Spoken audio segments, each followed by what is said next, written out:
Hey, how's it going everybody? This is Jason here, or Drasis, depending on what platform you're watching this on. Anyways, like most of you, Oda and I have been binge watching the Dark Crystal Age of Resistance series on Netflix. It's a pretty loose prequel to the actual Dark Crystal movie, I believe. You gotta fact check me on that. Anyways, if you're hoarders such as Oda and I, then you're going to look for anything. Collectibles, action figures, coffee cups, blankets, etc. And so what I have for you here is a Dark Crystal figure. I'm going to be doing reviews of 5 of them, excluding the Silk Spitter, just because it's not really that relevant of a character. I thought it is, but it isn't. If you watch the series, you'd know. But anyways, let's get into it, guys. So the actual boxing itself, and I'm going to have to manual focus for most of this. There we go. So it's actually really nice packaging in terms of the backing card. You have all the characters that are going to be released. Sorry for the glare. Alright, there we go. Yeah, you're going to have all these figures coming out. I believe we're going to get the rest of them during the 16th of this month to the 10th of October. Alright, so there's the back. You have your Funko Netflix ads right there, or the actual labeling. So the character that I have for you guys is the Hunter. Now I'm going to tell you right now, this is my 3rd time filming this video. So the box is already open, but I'm going to show you how to open these. So yep, like I said, this is pretty nice boxing. One thing you're going to notice in terms of it is during packaging and everything of the sort, you're going to have these little scratches all over the plastic blister pack. It's unavoidable. Shipping, handling, factory processing, stuff like that, you're not going to be able to avoid it. So there we go. Dark Crystal actually has the Chamberlain right there, which is kind of weird considering. But at first glance, everything looks great. I'm not a huge fan of these kinds of boxings with the backing card just because they're sloppy to open, and I'll show you that in a second. But I'm wondering if they're going to do different backing characters or if it's all just going to be the same. So as you can see, there's the Hunter. Now, he doesn't come with the helmet on or the actual swords that he's holding. They're packaged separately in the actual blister pack. Like I said, I've already opened this and put them together, but I'm going to show you how I open these blister packs here, just because they're kind of annoying to open, and I like to keep them in box. So what you're going to need, really sharp knife. I use an X-Acto knife, and this helps a lot in terms of opening this. So just go ahead and open up your blade, and you're going to want to start right here at kind of right before the corner of it. Cut all the way through. Go ahead and go down the middle right here, and then when you get to the bottom, you're going to cut all the way through and stop right before that corner. I'm sorry I'm out of focus, but you're going to stop right there, and essentially what you're doing is creating almost a door to open the actual figure. So what that does is it enables it to open just like that. So hold it from the back here, hold it from this edge, and so you're going to create an indent right here, pretty much a giant fold along this, and that's how you're going to create your door. So there you go. Now he's ready to be removed. So let's take a look at him. I'm going to take off all the accessories and everything before we get started.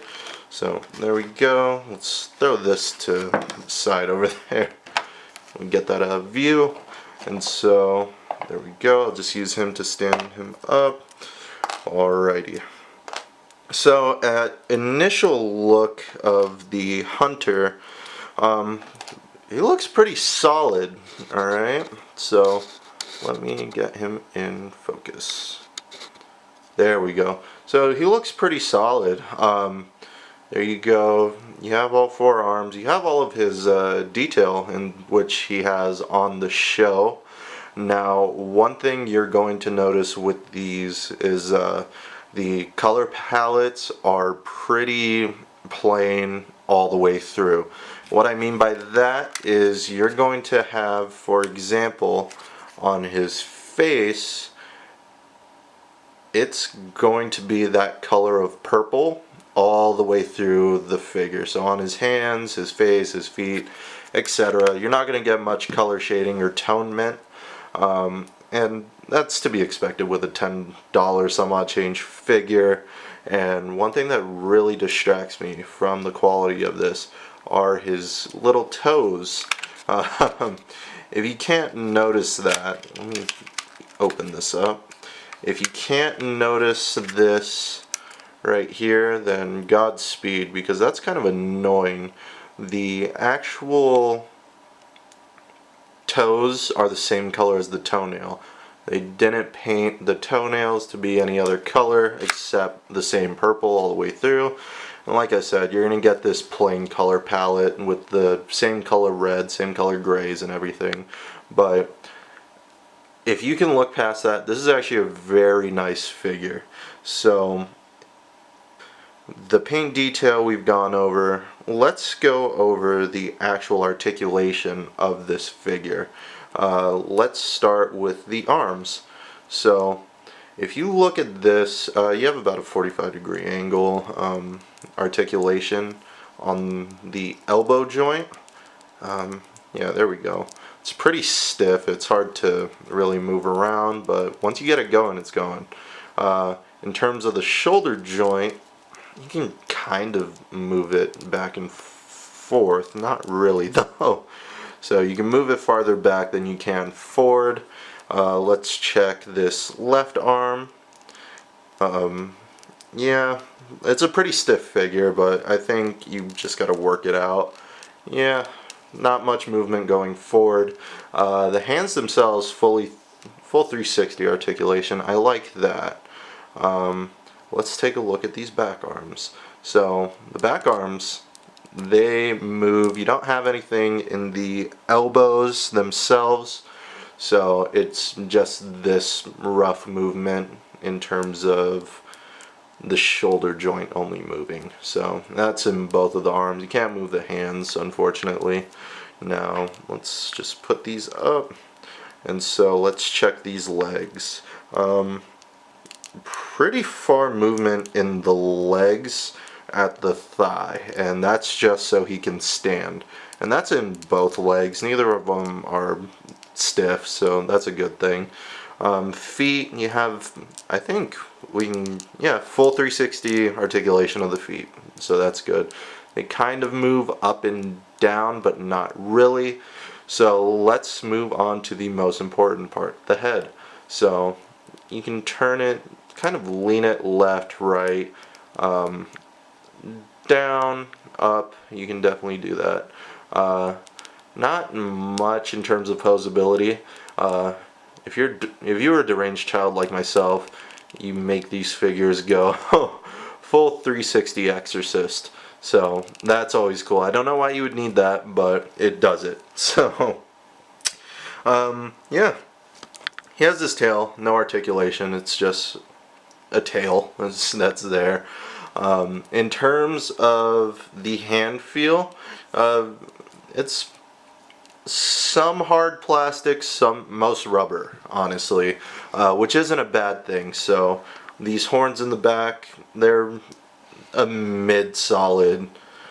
They're a mid-solid feel to it. So it's, if you drop this, it's not going to be end of the world. I don't see these just snapping off.